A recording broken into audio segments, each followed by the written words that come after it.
Thank you, Amit and Wilfred. Our next speaker is perhaps someone who doesn't need any introduction, but I'll still make an attempt to give him one.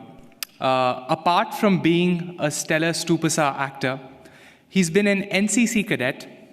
He's someone who's received training from the British Army, the Royal Navy, and the Royal Air Force. He's been a teacher, a professor. He's represented India at the Young Businessman Conference in Japan. He has a degree in electronics, and he's also served as a cultural ambassador to India. Please welcome Mr. Madhavan.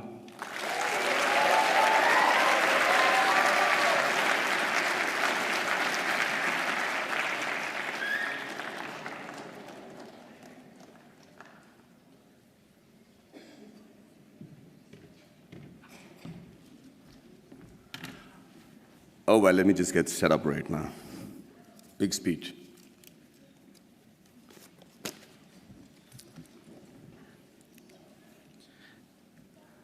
So, first of all, thank you very much for having me here at the Inspire series. It's worked dramatically. I'm already inspired to be addressing this really august intellectual gathering of people from Harvard, a place that my mother thought I will never reach.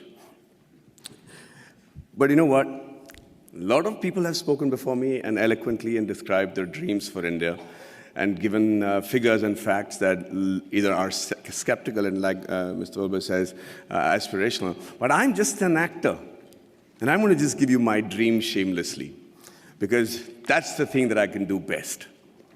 And by that I mean, when we talk of dreams, we have one of our greatest scientists and philanthropists, Dr. Abdul Kalam, and he said something which is very interesting. He said, dreams are not what you have when you sleep.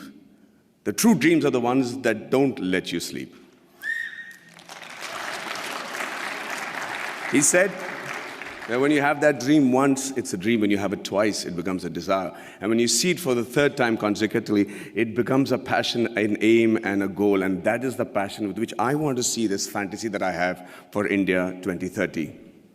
And Abraham Lincoln also was a dreamer. And, but he said one thing that makes most sense in trying to achieve this goal that I have dreamt for my nation. He said, if I have 6 hours to cut down a tree, then I will spend the first 4 hours sharpening the axe. There's a great philosophy in that.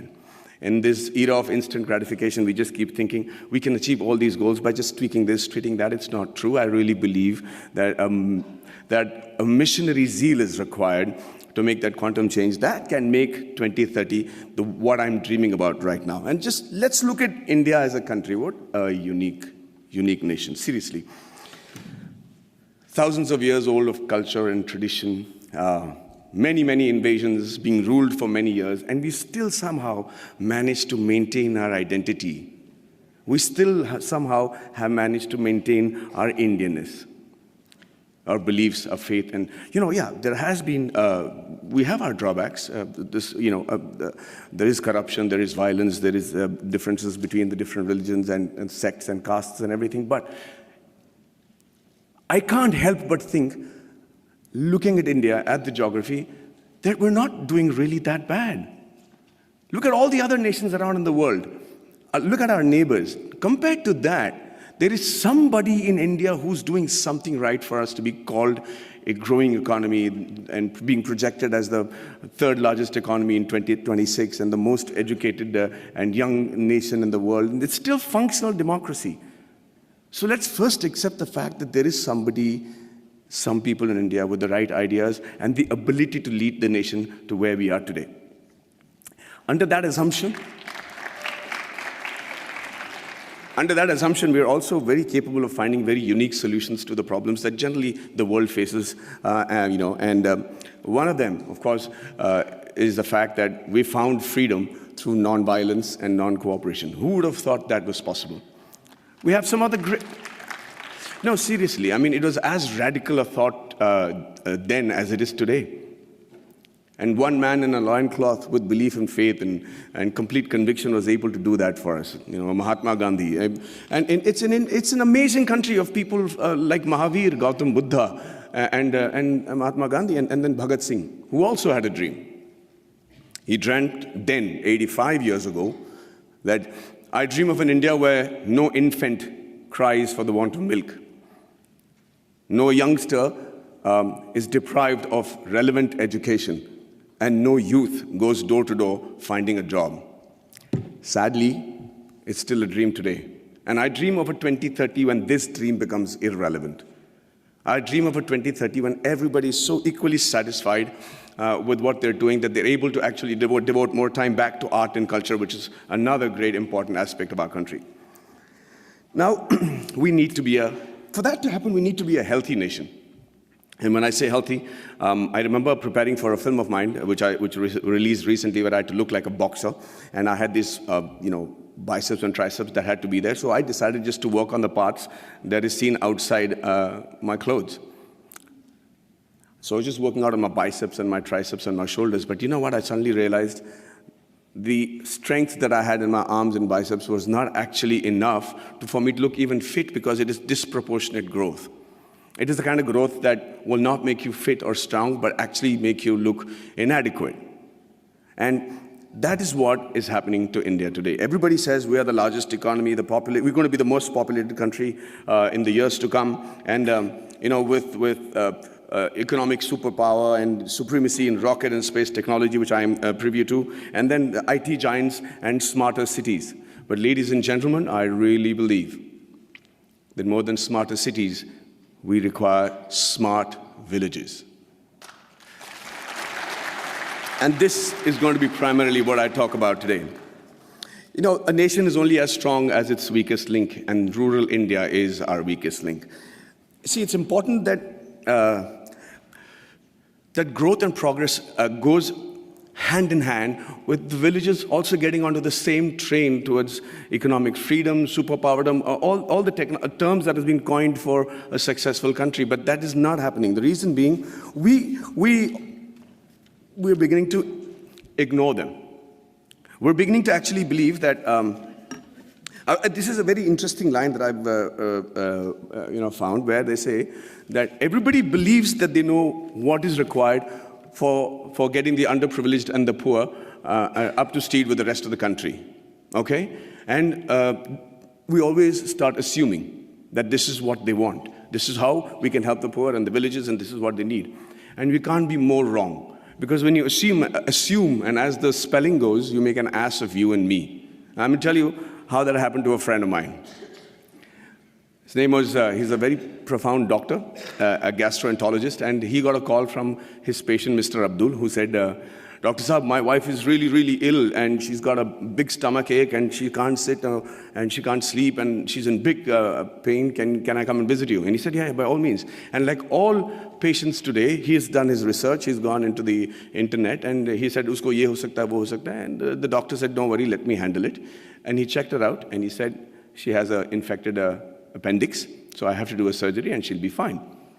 The surgery was done, he was fine, and Abdul was a happy man. 1 year later, he calls back the doctor and says, sir, my wife has got a stomach ache, please do the appendix operation, she'll be fine. So Dr. Manoj said, listen, I'm the doctor, let me diagnose what I have to, please bring her to the clinic and we'll fix it up. He says, no, yes sir, fix up that operation date, we'll do it in half an hour and we'll be back, she needs her appendix removed. So now he's losing his patience. He says, let me do the diagnosis, Abdul, bring her to the clinic. And he's still insisting, and finally the doctor lost it, and he said, listen, I'm the doctor, and let me tell you that every human being has only one appendix, and I've already taken out the appendix. So please don't tell me how to do my job. Abdul waited very patiently for the doctor to finish with his assumptions, and then he shot back very meekly. He said, sir, I agree with you. Every human being can have one appendix, but a man can have two wives, right?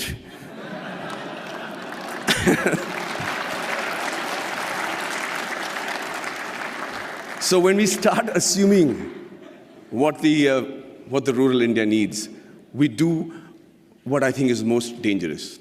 In my vast experiences of shooting in really rural Indias, and villages and small kugramams, like they call it in Tamil, really small places, I realized, shockingly, that the biggest financial burden for a person of this particular village, would you all be able to guess what his biggest financial burden is? 5 minutes? Hey, so I'm going to speak for 20 today. I'm going to reduce the number of questions. I'm prepared. Is that okay? Okay, so can you all tell me, anybody, quick answers, anybody know which is the biggest financial burden for a man in one of these small villages? Sorry? Theft. Health. Okay. No, not health, not the marriage of a daughter, not education, not, sorry? Liquor. Thank you for reminding me, but no. Say that again. Dowry? No. No. No. No. Oh, let me put you out of your misery. No, I'm saying, what does he need financial assistance for? The answer is the untimely death of a relative, of a senior in their family. That is the one occasion he can't prepare for. That is one occasion where the ceremony demands that he spend a certain amount of money, feed a certain amount of people, use the funeral the expenditures, and that's where he takes the loan, and that's where he gets indebted, and that's where, to escape that particular embarrassment and humility of not having the ability to perform the function every year as is expected of the Indian tradition, that he decides to leave the village because he's made to feel inadequate. Lord Mickle had in 1735 had spoken in the British Parliament and said the only way to rule India is to make the men there feel inadequate. He said, and truly so, that unless he feels that what he has is lesser than what others have, you will not be able to rule him. And within a very short period, they proved themselves right. The rural India today is feeling inadequate. They're feeling like they're not even part of our country. And what happens with that is, they start then looking at opportunities in villages and saying better education, better health, better lifestyle, and no humility for not having performed the funeral properly. They decide to give up who they are and move to the cities. And who they are is what is more important for us to understand. Who they are actually the timekeepers and the bookkeepers of our deep-rooted traditional culture and stories. You should see how tradition and culture flourishes in a happy village in India. We don't have psychiatrists as a big fashion thing in India, and they still manage to maintain a great level of sanity. There's a great phrase from the poem If by Rudyard Kipling, where it says, dream but not make dreams your master, think but not make thoughts your aim. Meet with triumph and disaster and treat those two impostors just the same. It's very easy to say it, but how do you treat those two impostors just the same? The answer lies in the tradition and the culture and the books and the epics that are so prominent and predominant in our country. The Bhagavad Gita, the Quran, the interpretation of that in the subcontinent, the Bible, the Guru Granth Sahib, the granny stories. And you know how to handle the diversities and the setbacks, and you're able to sit back, reassemble yourself, come back and fight with the same glory again. And when you don't give a villager that, you're depriving him, we're depriving ourselves of what I think is one of the most important survival tools in today's world, which is the culture and tradition. So I dream of a 2030 where rural India is as developed as the rest of the world, was as aspirational as the rest of India, and where the villager is provided with the same opportunities as it is available in the cities. And after a hard day's work, a villager is actually able to come back, sit down, have a drink, put his feet up, and start thinking about art and culture and poetry. That would be a dream that I have for 2030, a practical dream that I have for 2030.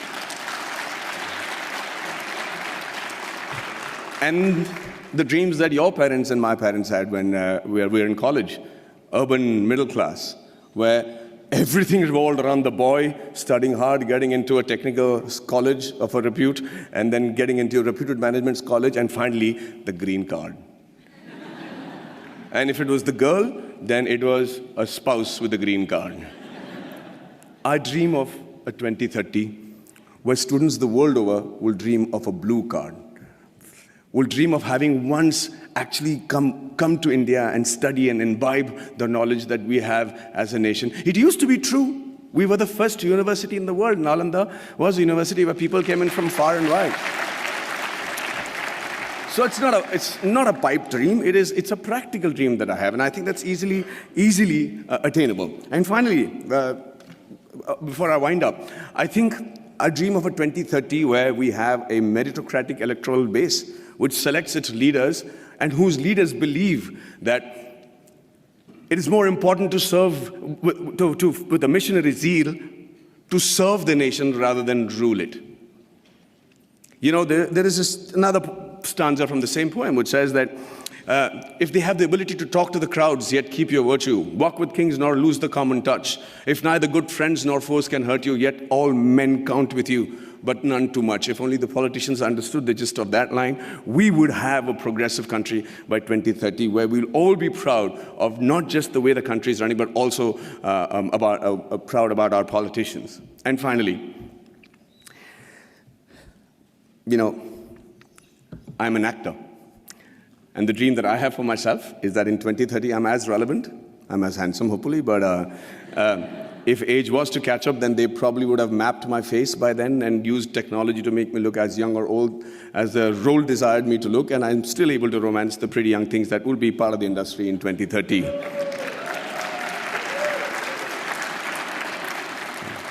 Well, I see that's got many guys going, yeah. And finally, as an actor, I'm used and prone to dialogues. I love to speak dialogues, and I recently found a line that blew me apart, and I thought was a phenomenal Hindi film dialogue, where this great gentleman has said that whatever I am today, and all the achievements that has been possible by me, and what will eventually also be possible by me in the near future, is all because of my angel mother. Do you know who said that? Do you know who said that? Shockingly, Abraham Lincoln. So I dream of a 2030 where every Indian says the exact same thing about his mother, and not just about his mother, but also about his motherland. And also, for the sake of posterity, about his mother-in-law. But hey, ladies and gentlemen, what do I know? I am an actor. Thank you very much for your patient hearing.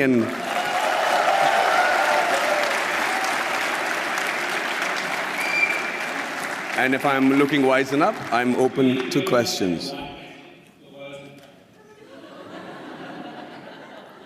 Okay, wait, okay, is this, okay, it works. Okay, sorry, I wrote my question down. Okay. Give us some water. Okay, sorry.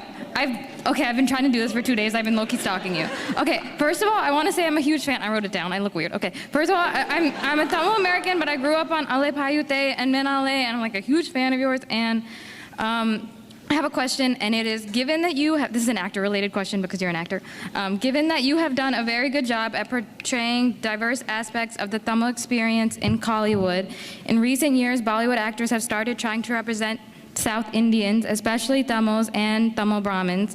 Would you be interested in or feel pressured into taking on a stereotypical South Indian role if offered to you? Do I dare ask her to repeat that? Because I couldn't hear you properly. I'm so sorry. No, just I understood just the question. If you can tell me, okay. Please. Sorry. Okay. Would you be interested, if offered to you in Bollywood, to take on a Tamil Brahmin or a South Indian role in general? Will I be willing to take on a South Indian Brahmin or a Tamil role in a Hindi film? In a Bollywood film? Is that what your question is now? Of course. I mean, if the money is right.